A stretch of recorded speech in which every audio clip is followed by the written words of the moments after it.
Yo, para sa ating tech review, re-review natin itong aircon sa ating likod. Ito nasa likod natin, yung TCL na UJE series. Sa panahon kasi ngayon, sobrang init, kaya sobrang advisable or mas maganda na meron kayong aircon sa bahay ninyo. And ngayon pa na sinasabi ko na the best at talagang malupit itong aircon na to. So yeah, let's go sa review.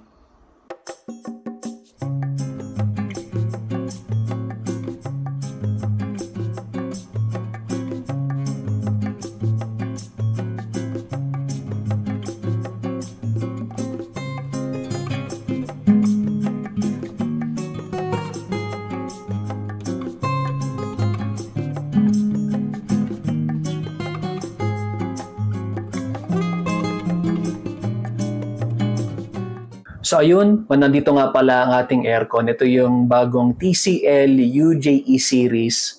Meron siyang dalawang variant, yung 1 horsepower at itong nasa ating unit is yung 1.5 horsepower. Advice ko nga pala kapag bibili kayo ng aircon, maganda na mag-research muna kayo or magtanong kayo sa mismong appliance center kung ano yung pasok na horsepower sa area ng inyong, let's say, bahay or kwarto. I-check nyo muna kung ano yung area na kanyang papalimigin. Kasi nakadepende yung kanyang horsepower sa floor area na kanyang papalamigin. I-share ko sa screen natin kung ano yung table or yung chart ng horsepower to square meters. Ang kagandahan kasi or ang idea kasi doon is kapag pasok yung horsepower ng ating aircon sa mismong square or area na kanyang papalamigin, hindi siya hirap. At syempre kapag hindi siya hirap na palamigin yung area, mas efficient siya pagdating sa pagtitipid sa kuryente. Sa kanyang design, in my opinion, napakaganda ng kanyang design. Para siyang radyo na retro, modern style, ganun yung dating niya sa akin. Sadly, wala siyang ibang kulay, color white lang siya. Maganda siguro kung meron siyang black or parang gunmetal gray, parang ganung kulay. Napakalupit sana nun. Pero overall naman kung kagaya niyang puti yung pader ninyo, match naman siya eh. Tapos kung moderno pa yung design na gusto ninyo, yan, ito na yung pinaka parang for me, pasok na pasok sa modern style na medyo may retro kasi mukha nga siyang parang grill ng radyo. Ito yung itsura niya kapag in-off ninyo yung aircon. Try natin. Dahan-dahan magko-close itong vent niya eh.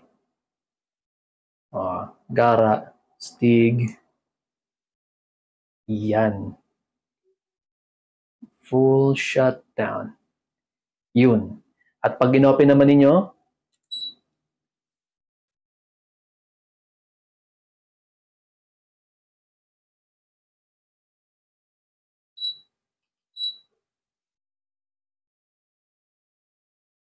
yan, dahan-dahan magbubukas yung kanyang air vent and voila. That's it. Naka-open na yan. Stig! Para sa kanyang dimension, ang kanyang window opening height, itong height niya na to, yan, is around 14.5 inches. Yung kanya namang window opening width, ito, minimum is 25 inches, maximum is 36 inches. Yan yung kanyang width. Ang kanyang gross weight is 26 kilograms. Ang mismong dimension niya or yung actual na dimension ng aircon, actual dimension ng aircon is 53.5 centimeters length, 48.5 centimeters width, and 33.8 centimeters na height. Ito yung itsura ng remote ng TCL UJE series. Tignan natin kung ano yung mga nandito. Sa taas meron siyang power and mute button. Meron din siyang mode, timer, and temperature control up and down. Meron siyang speed ng fan dito sa left at yung swing naman na button sa right side. And eco mode sa gitna or yung eco button. Dito naman sa kanyang baba meron sleep and the display buttons. Sa likod, ito yung itsura niya. Meron lang screw para pag lobat na or kailangan nang replace yung battery. Tanggalin nyo lang yung screw at slide down itong cover na ito. Kanyang top. Yung kanyang infrared na control and yung bottom. Ito yung mga button na makikita ninyo sa inyong aircon. Meron siya ditong speed indicator. Yung display niya na may LED light. Nandiyan nakalagay yung temperature ninyo and yung mga iba pang button or icons. Temperature control up and down. fan speed, swing, mode, mute, filter, eco, timer, and the power button. Next to it naman is yung kanyang aircon vent. Sa baba naman nun is yung kanyang screen and yung kanyang filter, and located yung kanyang power cable sa kanyang right side. Para naman sa features ng aircon na to, meron siyang 3 main features. Number 1 is yung whisper quiet operation. Mamaya i-check natin yan. Next is yung kanyang AI inverter. And then yung panghuli is yung kanyang smart control. So iisa-isahin natin yan para mas makilala ninyo yung aircon na to. For the whisper quiet operation, meron siyang operation noise as low as 42 decibels. So ganun siya kahina. So mas maganda yun para sa mga, let's say, ayaw na masyadong maingay paggabi, na medyo nahihirapan pang matulog. Meron siyang again as low as 42 decibels na sound. And yun naman kanyang fan mode noise can be as low as 32 decibels lamang. Para sa kanyang AI inverter, mas makakatipid kayo ng up to 35% energy saving. Biruin nyo, meron siyang algorithm na i-develop ng TCL para mas optimize yung kanyang operation at mas ma-reach niya yung malamig na temperature ng mas mabilis at minemaintain niya yung ganung temperature.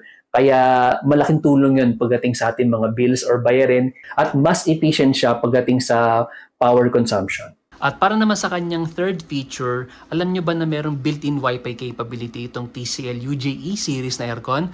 Paano yon? So, ipapakita ko sa inyo, no?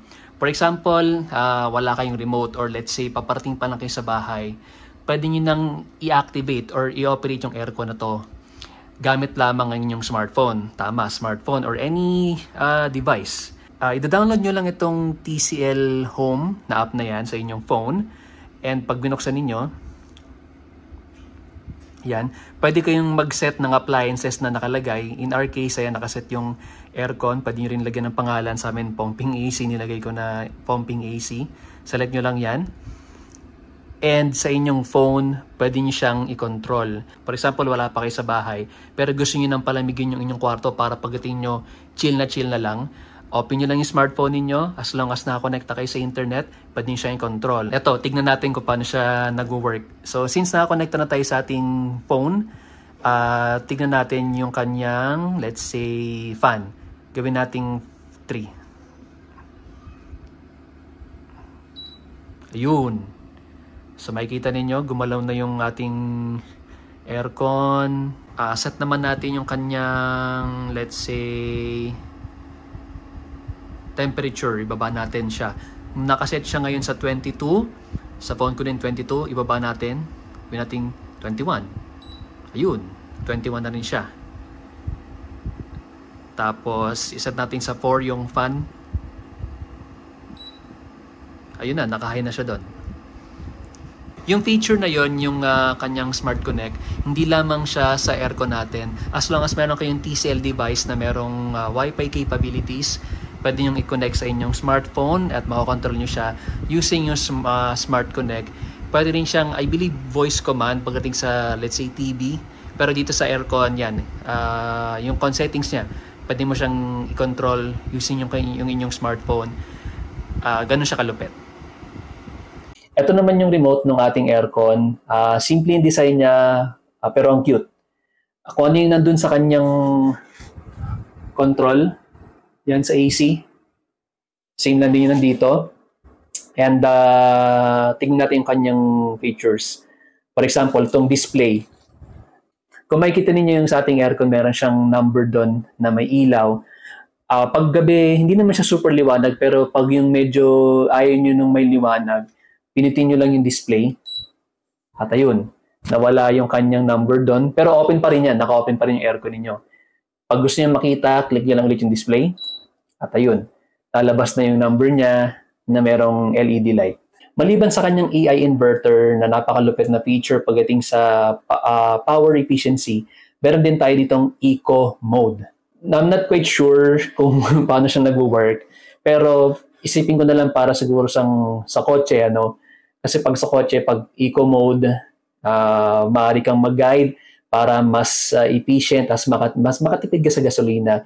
Siguro same din dito yan. Siguro connected na siya dun sa kanyang AI inverter, tapos yung kanyang algorithm na kapag nakaselect yung eco mode, siya na mismo yung kusang mag-a-adjust para mas makatipid tayo sa ating kuryente. Share ko na rin sa inyo itong swing niya na function. Akala kong swing is yung kanyang blades na yung nakatayo na yun. Akala ko nag-left and right yan. Pero yung kanyang swing, for example, pinitin natin yung swing, yan. Pag pinindot niyo yung swing, yung mag-swing is yung kanyang blade na mahaba and ang kanyang motion is up and down. Yan, tingnan ninyo. Ang kulit no? Akala ko nung una, sabi ko parang sila ata, pero yan lang yung nagsiswing, yung up and down na blades na yan. So, pwede nyo iset yan kung saan nyo gusto, kung nakatutok sa taas or nakatutok sa baba. Yan, para mag-lock, press lang ulit yung swing, magla-lock na siya sa position. Para makontrol ninyo yung kanyang airflow, left to right, nakikita nyo ba itong parang plastic na yan? Manual control siya. So let's say gusto nyo mapunta yung aircon sa right side, push nyo lang yan. Yan, ganyan siya. Para siyang may mga ngipin, no? Yun. So ngayon, nakadirect na yung hangin papunta sa right side. At kapag gusto nyo naman pumunta sa left side, yan, adjust nyo lang to. And, ayan, yung kanyang blade sa loob, mapupunta na sa left side.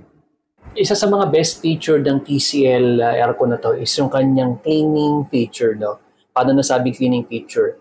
Kung makikita niyo dito sa mga buttons niya, meron diyang filter na nakalagay sa gilid. And pag madumi na yung filter ng ating aircon, magkakaroon ng LED light dito sa kanyang left side, parang yung sa Eco na ganyan. May ilaw dito. And napakadali lang para linisin yung kanyang filter. So para gawin yon, itong screen niya sa harapan, itong kanyang cover na to, yung screen, may mga parang hawakan dito or merong parang notch dito sa taas, corner na yan. Hihilain nyo lang yan, ganyan. At mag-open yung kanyang screen and makikita ninyo yung filter sa loob. Yun yung black na filter. Para tanggalin yan, meron siyang parang hawakan dito. Ito, yan. At dito sa kabila. Hihilain nyo lang yan. Yan, pag ganun. Then, linisin nyo na yung filter. At pag nalinis nyo na yung filter, lagyan nyo lang dyan yung filter sa loob. At i-close nyo lang yung kanyang screen. Yun. Maglalak yan dito at saka dito. So, napakadali, di ba? Basic na basic, astig.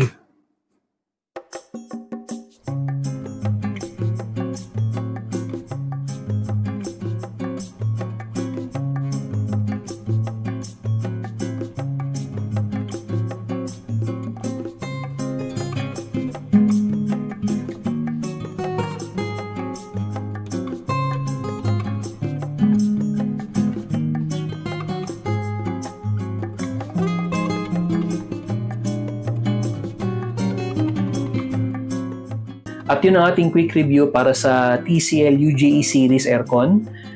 For me, since personal namin siyang ginagamit, masasabi ko na talagang napakaganda niya, hindi lang sa looks and design, pati sa kanyang performance, tahimik, malamig. So overall, napakaganda nitong aircon na to. Highly recommended sa mga gustong bumili dyan ng aircon.